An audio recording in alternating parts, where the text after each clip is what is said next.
Selamat kembali dengan channel M Negara. Saya M Negara, wartawan sepak bola senior.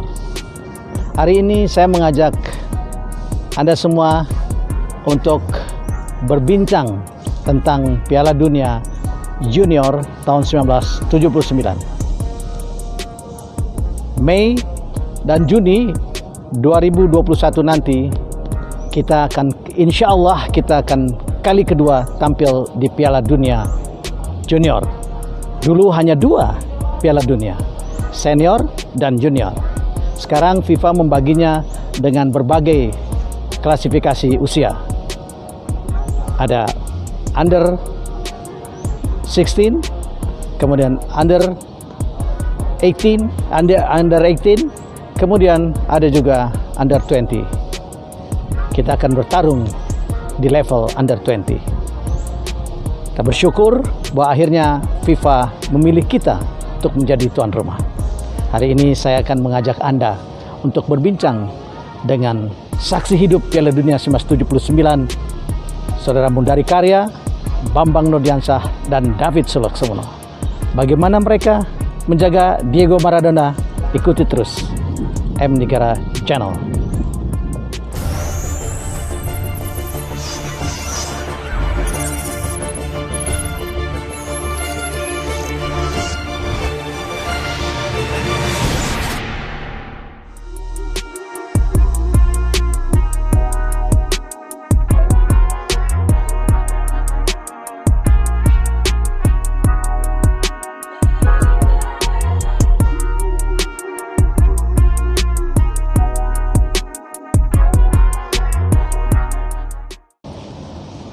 Bersama saya sudah ada Saudara Bambang Nurdiansyah, Saudara David Sulaksono, dan Saudara Mundari Karya.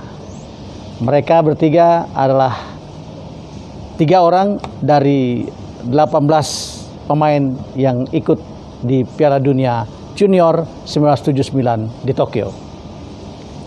Sebelum ke Saudara Bambang dan David, saya mau bincang dulu dengan Mundari Karya. Mundari Karya ini saya selalu punya panggilan khusus dengan Mundari Karya, Asararea. Kenapa? Itu punya cerita sendiri, karena kami sama-sama dengan Bambang juga ikut kejuaraan antar klub Asia. Nah, jadi beliau berdua main di Kramayuda 3 Berlian, dan Kramayuda 3 Berlian nomor 3 di Asia. Belum ada lagi klub Indonesia sampai hari ini yang bisa mengikuti jejak Kramayuda 3 Berlian.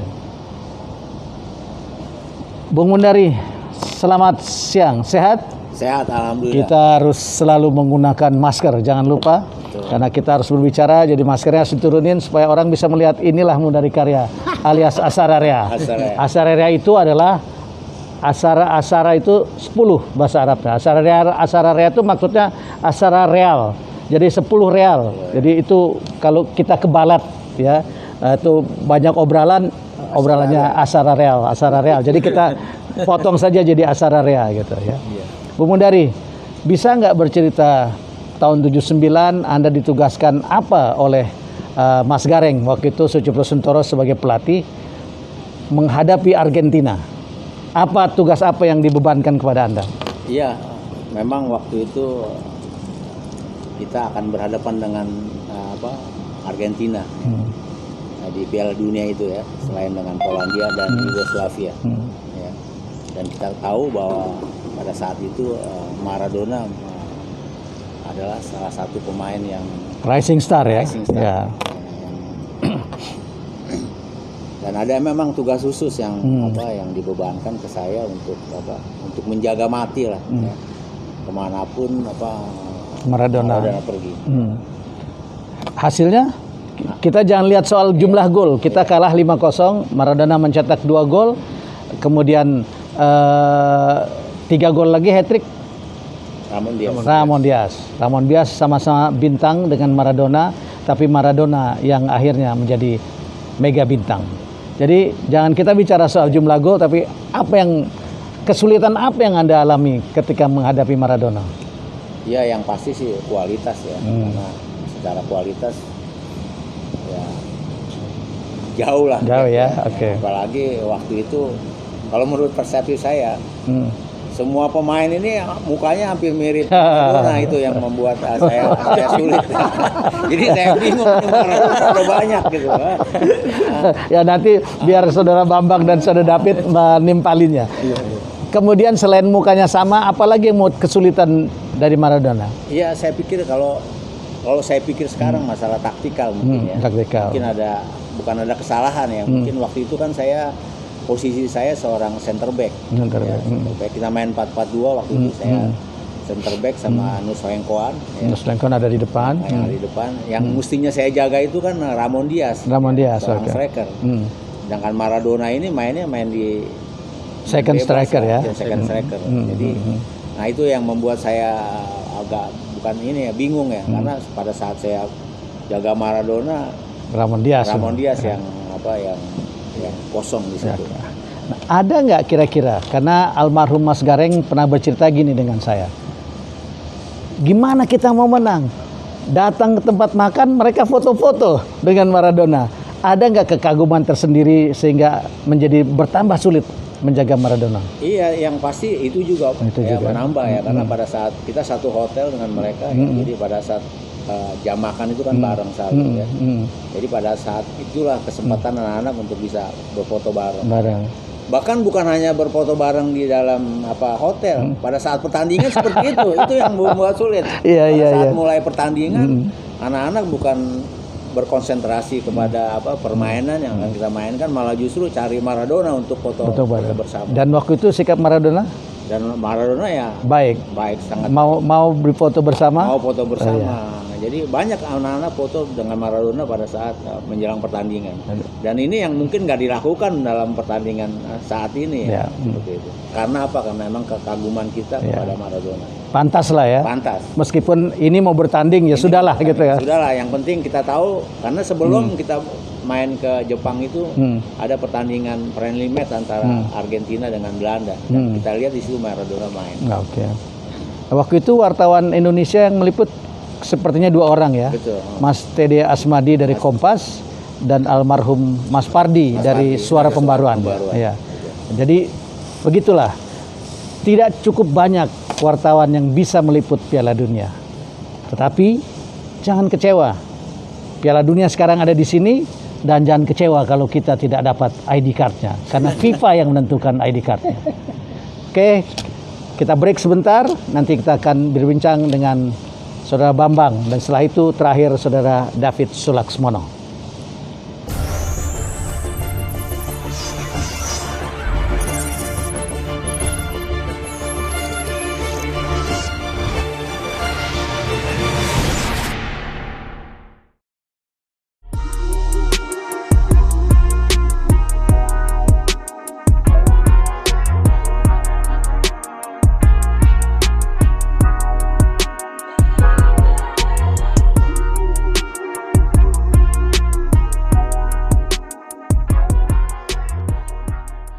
Bung Bambang, kau tadi Bung Mendari bilang muka sama. Nah, ini saya ingat Rulinere jadinya.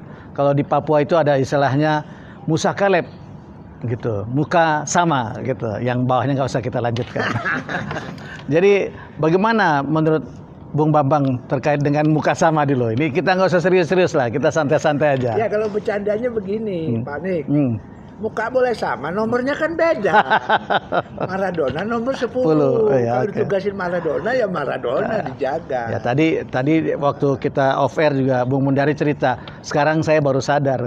Dulu belum dapat pelajaran ke situ, sekarang baru sadar bagaimana caranya. Ya, artinya terlepas daripada itu memang kita kalah kelas Pak Nik. Ya, pasti. Dan buat Mundari juga sulit. Jangankan Mundari, kita kan juga lihat rekapan dia waktu dia uji coba lawan Belanda ya, tur Eropa kalau nggak salah tim Argentina. Pemain Eropa sulit jaga dia. Gitu. Apalagi pemain Indonesia. Apalagi Betawi kan gitu. Tapi memang dia kelas lah. Ya pasti. Jadi saya pikir sebetulnya Mas Cipto tuh pura-pura marah aja, udah malum lah dia malah. Memang dia luar biasa kan. Itu bola itu kalau di dia itu sulit direbut. Ya. Kekaguman apa lagi yang Anda lihat dari seorang Maradona pada saat itu? Sama kan posisi Anda dengan dia sama-sama nih ya, sama-sama penyerang gitu. Yang pasti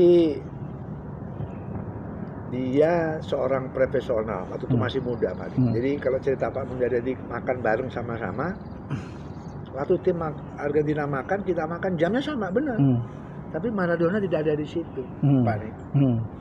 Setelah tempat ruangan makan itu diberesin, bersih lagi, kita udah keluar, Maradona baru turun Pak. Dan dia, saya pikir waktu itu sudah menunjukkan bahwa aroma bintangnya dari situ udah kelihatan. Dia udah dikontrak sama salah satu aparel top kan.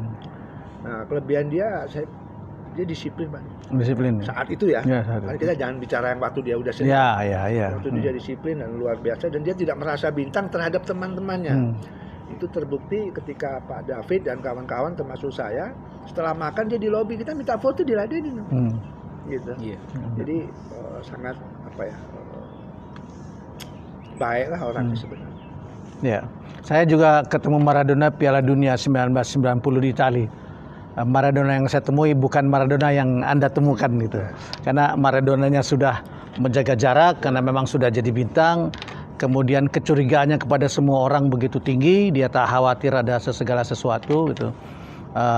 Dan itulah seorang bintang yang sesungguhnya bisa menempatkan diri kapan menjadi seorang bintang, kapan dia menjadi seorang yang betul-betul bisa bergaul dengan masyarakat yang lain. Nah sekarang Bung Bambang, tadi kita bincang-bincang terkait tentang pekerjaan Anda ternyata lebih berat gitu dibanding teman-teman yang lain karena begitu kick off bola ke belakang kemudian nggak datang lagi ke depan. Bagaimana ceritanya? 5 gol yang terjadi ke gawang kita yang sering pegang bola itu bukan Mundari atau gelandang. Saya sama Pak David. Gol kan kemasukan. Iya. Taruh tengah. Bola tengah kan? Yeah. Saya mah Pak David lagi. Tek, keserang lagi, nonton lagi kita berdua. Gol lagi. Ambil lagi. Jadi ada candaan kita. Yang main tadi yang capek bukan kalian, saya sama David. Aduh. Jadi saya mau cerita sedikit Pak. Ketika Maradona diturunkan jadi pemain junior, dia sempat protes ke pelatihnya.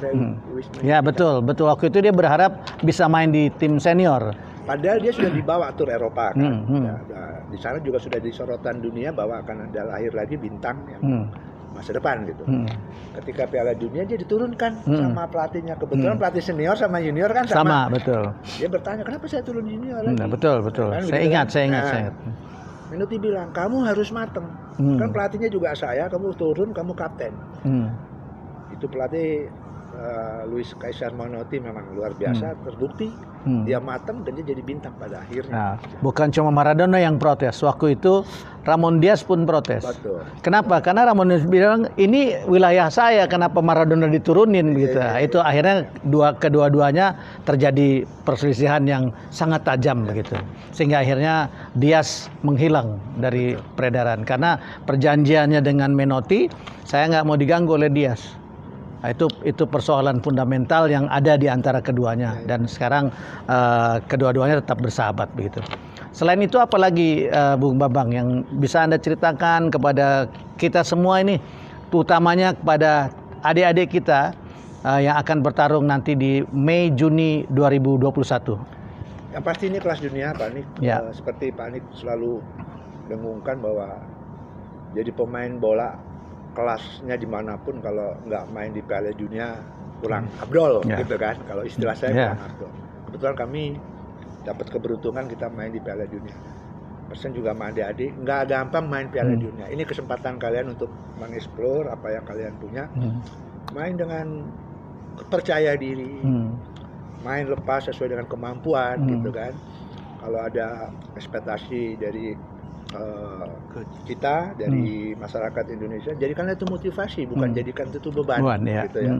Saya yakin kalau kalian fight, persiapannya juga rencananya bagus, saya nggak tahu apa. Saya pikir kalaupun kita harus gagal seperti kami dulu gagal gitu.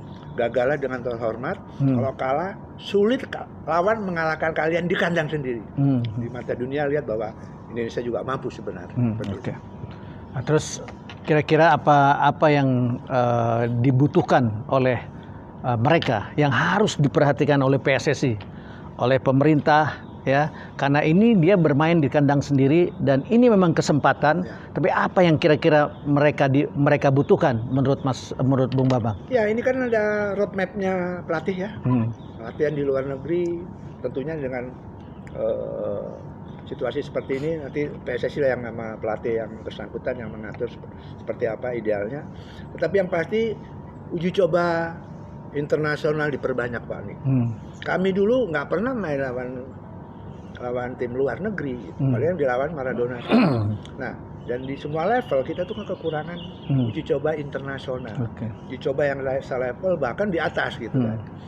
Karena seringnya kita mengadakan main lawan tim-tim yang bagus, tim-tim berkelas, itu kan ketika kita main dengan level yang sama, kita akan ada percaya diri di situ, Pak.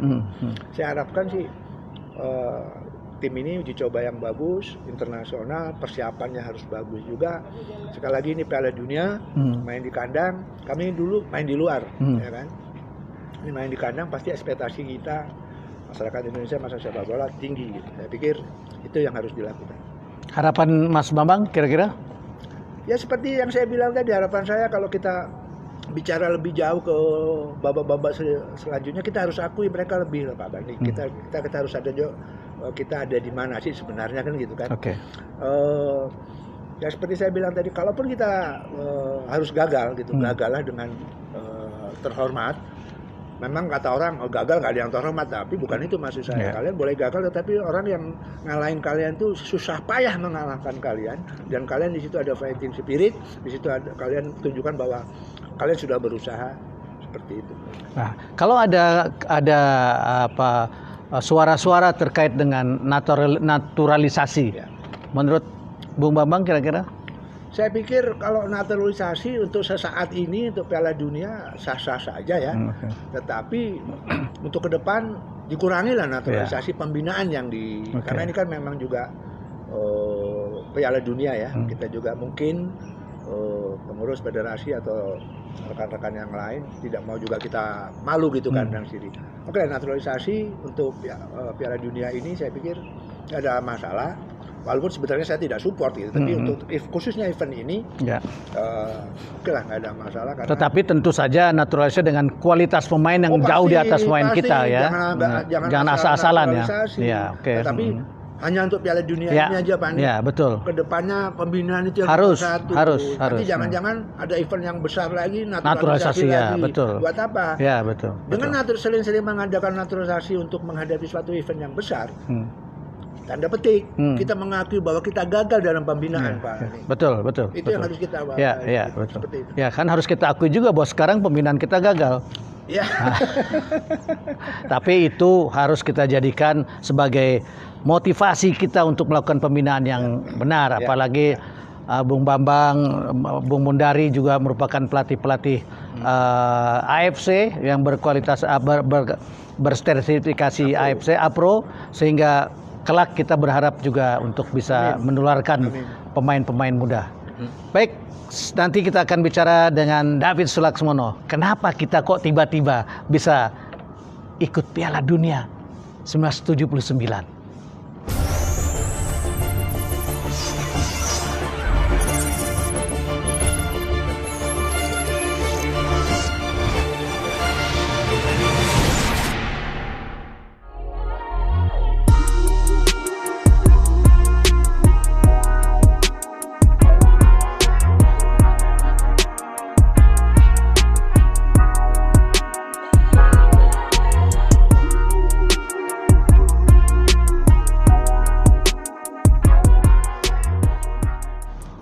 Bung David Sulaksmono, waktu masih main Galatama saya meliput ganteng ya.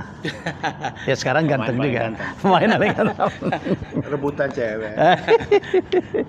Rebutan ibu-ibu ya. Termasuk ibu saya.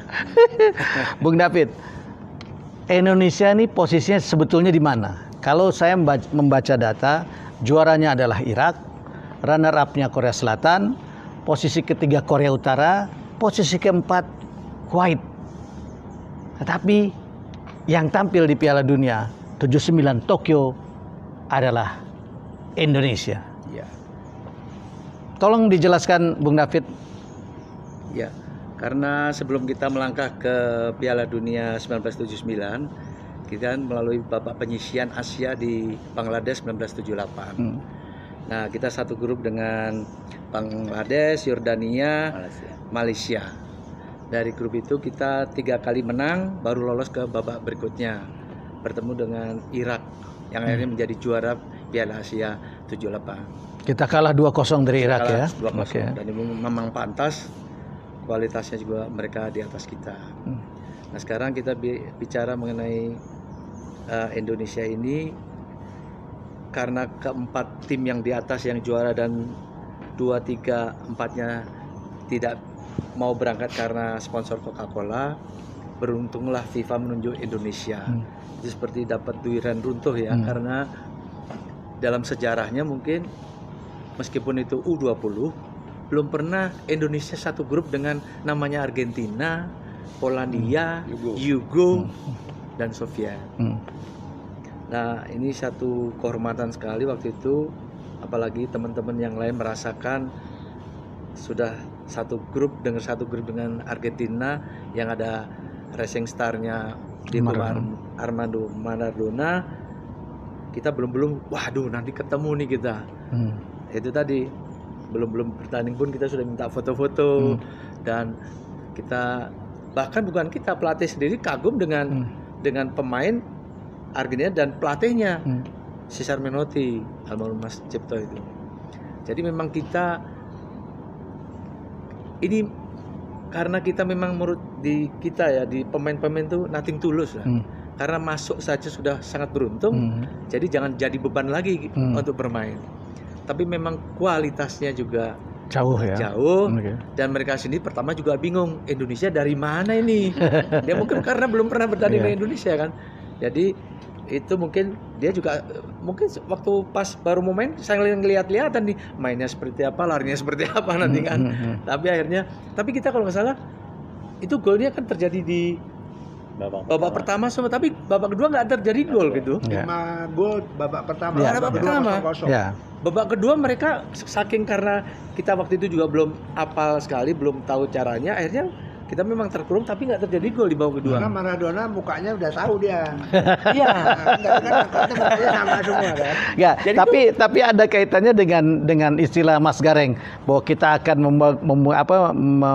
melakukan strategi tembok Cina. Tembok Cina. Nah, jadi kita semua main seperti itu. Betul. Akhirnya kan memang terbukti bahwa babak kedua mereka nggak bisa bikin gol. Dan itu memang yang teruji adalah Endang Tirtana sebagai kiper. Di babak kedua ya. Babak kedua. Itu Fahrizal waktu itu nggak main. Endang Tirtana aja. 4 pertandingan, 3 pertandingan nggak main. 3 pertandingan. Nggak pernah jadi main. Soviet nggak ada, kita nggak satu grup. Kita cuma Polandia, Yugo dan Argentina. Iya. Oke. Bung David, kalau kita lihat tadi mengapa kita akhirnya lolos atau ditunjuk oleh FIFA, karena kemenangan kita. Jadi di grup yang lain ada Irak, ada yang lolos tetapi tidak semua menang. Kita 3 kali menang di babak penyisihan, sehingga itu yang membuat kita menjadi yang terbaik, sehingga akhirnya FIFA menunjuk Indonesia. Nah, tadi Anda berbicara ketika kita off air, Anda bicara terkait dengan kerangka 78 itu dirombak jadi 79. Itu siapa aja yang hilang di 78 itu, tim 78? 78 yang hilang Sing Betai. Catur ada? Catur hilang. Nurdin hilang. Hampir 60% kita hilang. 60% hilang. Kerangka itu 60% hilang. Oke. Nah, waktu itu pelatih kita adalah Pak Jamiat dengan asistennya Bang Ipong. Pak Jamiat meninggal, kemudian PSSI ganti kepengurusan, lalu dirombak tim pelatih ya karena Pak Jamiat meninggal. Dampak yang dirasakan atau perbedaan apa yang terjadi ketika persiapan Piala Asia dengan menjelang Piala Dunia? Misalnya dalam uji coba, dalam latihan, dalam segala macam. Kalau menurut saya karena waktu itu secara psikologi, secara psikis itu kita tuh udah deket dari yang tahun 78 karena TC lebih lama dan turnya lebih lama, dengan pelatih udah sehati. Paling tidak waktu itu kalau almarhum Pak Jamiat sudah nggak ada, paling nggak ini disertakan Bang Ipong yang sudah tahu kita gitu. Asisten sebagai asisten pelatih. Tapi ternyata juga dibuang. Jadi itu kita ngerasa kehilangan. Terus ngerasa kehilangan. Ada itu ya, perasaan itu ya. Perasaan hilang, betul. Di samping itu pemain pengganti ini menurut Anda ini nggak cun atau kelasnya berbeda dengan yang 78? Kalau dari pengalaman lebih pengalaman yang 79 karena mereka sudah tertempa dengan Galatama kan. Mereka nggak, tapi secara hati sepak bola itu nggak lepas dari kedekatan kita di hati. Bukan cuma ketemu di lapangan, tapi di luar itu udah seperti saudara. Jadi udah tahu apa stylenya masing-masing. Nah, siapa saja yang masuk ke dalam tim 79? 79 saya. Bukan, yang di luar 78. Yang di luar tim apa? Bambang, Endang, Pepen, Samsul, Subangkit, Tommy Latuperisa, Edi Sudarnoto, ada Pepen tadi sudah, kipernya Farizal. Harusnya Suwarto yang itu. Suwarto Medan. Itu yang dampingin Endang tuh. Ini saingan ketat. Masih kalau secara kualitas waktu itu masih bagus Suwarto daripada Pak Rizal. Suwarto sebenarnya dari Aceh ya. Aceh, iya betul. Medan yang main Aceh. Yang main di Aceh. Iya betul. Ya itu kecil tapi saya ingat betul, kecil kurus tapi luar biasa. Betul. Apa yang kemudian ada di pikiran Bung David sekarang untuk memberi motivasi kepada adik-adik kita yang akan berlaga bulan Mei dan Juni tahun 2021? Ya, meskipun Indonesia lolos secara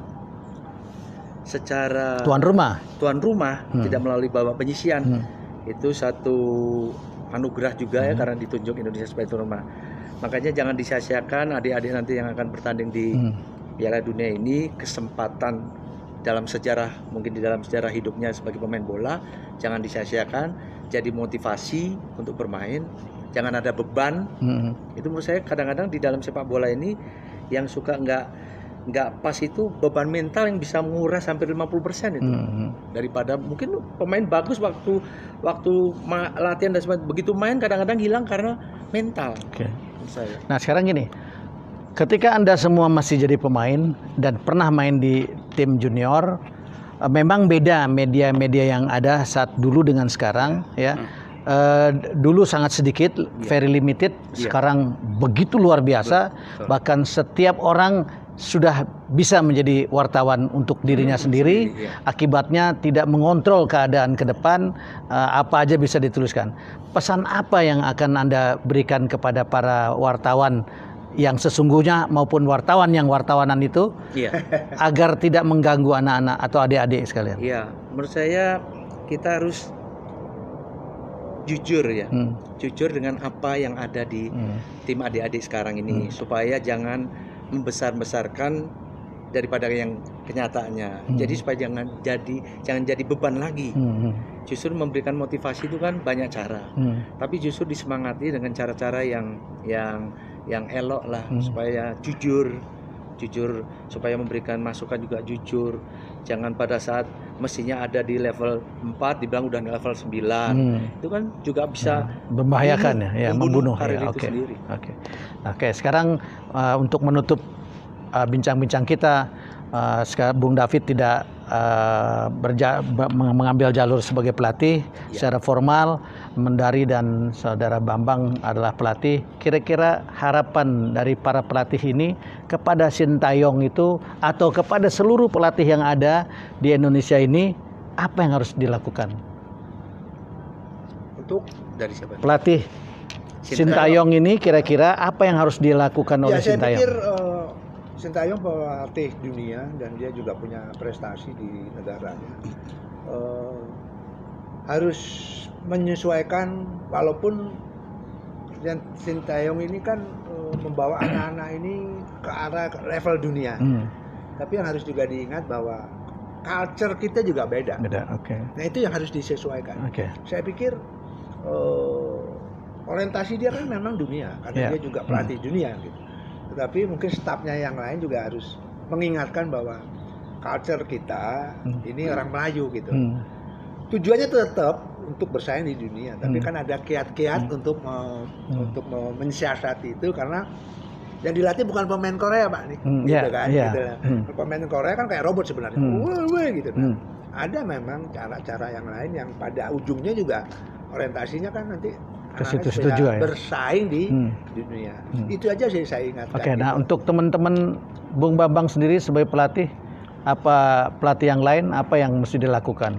Memberi support atau kemarin ya, kemarin kan terjadi hil-hil yang mustahil tuh. Nah, itu apa yang mesti? Saya pikir gini loh, Sintayong sudah taken kontrak. Sintayong sudah harus menjalankan tugas dia sesuai dia sebagai profesional. Tidak ada kata lain, kita harus support gitu loh. Okay. Kalau diminta masukan saya pribadi saya bisa kasih masukan karakter Indonesia, pemain Indonesia seperti apa. Tetapi di sisi lain kita harus support Pak. Oke. Karena dia sudah taken kontrak dan saya pikir satu yang paling penting, Pak, dia itu mempertaruhkan kredibilitas dia sebagai pelatih dunia. Oke. Kalau dia ngomong mungkin sedikit agak kelapasan, dia pengen anak-anak kita nih timnas ini bisa bersaing dan ini reputasi buat dia. Mungkin caranya karena dia orang Korea, ngomongnya mungkin ada kasar menurut aja, kita, agak kasar. Saya pikir wajar-wajar saja gitu loh. Orang kita yang biasa orang Melayu ganggu, kaget dia ngomong gitu kan. Tapi jangan salah Pak, dia ngomong gitu bukan dia. Kalau dia nggak ngenyek kita, ngapain dia mau ngelatih kita? Ya, betul. Karena dia pengen diangkat kita tuh beranjak dari posisi di bawah bisa bersaing ke dunia dengan cara dia. Nggak usah kaget gitu loh. Kalau tersinggung awal-awalnya saya tersinggung, tapi saya pikir loh, dia ini profesional, dia reputasinya dia jaga Pak. Begitu maksud saya. Saya yakin tujuan dia pengen juga tim Indonesia ke atas. Caranya mungkin berbeda sama kita. Jadi maksud saya kita support lah masalah. Kita support, biarkan mereka Sintayong dan kawan-kawan bekerja, kita awasi, kita lihat nanti hasilnya seperti apa. Sekarang Bung Mundari sebagai pelatih APRO juga dan sudah banyak masa makan asam garam, pegang tim nasional juga. Pernah ya. Ya. Apa kira-kira yang harus disikapi oleh teman-teman seprofesi dengan Bung Mundari dan Bung Bambang? Iya, saya sependapat dengan apa yang dibicarakan oleh Coach Bambang tadi. Yang pertama yang paling penting untuk menghadapi Piala Dunia ya. Pertama ya persiapan itu. Persiapan ya, yang matang ya. Karena apapun yang akan terjadi nanti di Piala Dunia itu sangat tergantung dari persiapan. Dan saya yakin persiapan ini akan berjalan bagus karena saya yakin Sintayong juga sudah mempunyai filosofi sendiri bagaimana dia menangani tim ya. Karena sekali lagi masalah filosofi ini yang berbeda karena itu yang harus teman-teman pelatih pahami bahwa setiap pelatih mempunyai cara untuk menangani tim masing-masing ya. Ini yang harus teman-teman pelatih harus mengerti ya, pada saat dia mempersiapkan tim, biarlah pasti yang dia lakukan itu adalah yang terbaik ya. Apalagi ini untuk Piala Dunia. Dan nanti kita berharap di Piala Dunia itu anak-anak bisa maksimal biar masyarakat sepak bola Indonesia tahu ini. Sebenarnya posisi kita ada di mana sih? Apakah kita memang sudah strata kita sudah sama dengan Eropa atau sama dengan Asia? Dan ini yang paling penting. Saya juga sebenarnya sudah nggak sabar lagi ya, bagaimana Piala Dunia ini biar cepat bisa biar kita lihat gitu. Sehingga nanti dari pelatih bisa melihat gap ya, karena paling penting pada saat kita bekerja terutama buat pelatih Indonesia, dari mana kita bekerja ya. Evaluasi penting ya. Evaluasi penting. Nanti kita lihat dari dalam kacamata kita masing-masing. Nanti kita diskusi setelah Piala Dunia bagaimana gap sepak bola Indonesia. Gitulah teman-teman sekalian, kita sudah berbicara dengan 3 orang yang paling beruntung di Republik ini. Mengapa saya katakan begitu? Anda boleh mantan pemain nasional, Anda boleh legenda, tapi Anda belum pernah tampil di Piala Dunia. Anda kurang beruntung. Saksikan terus M Negara Channel dan jangan lupa like and subscribe. Sampai jumpa. Salam sehat.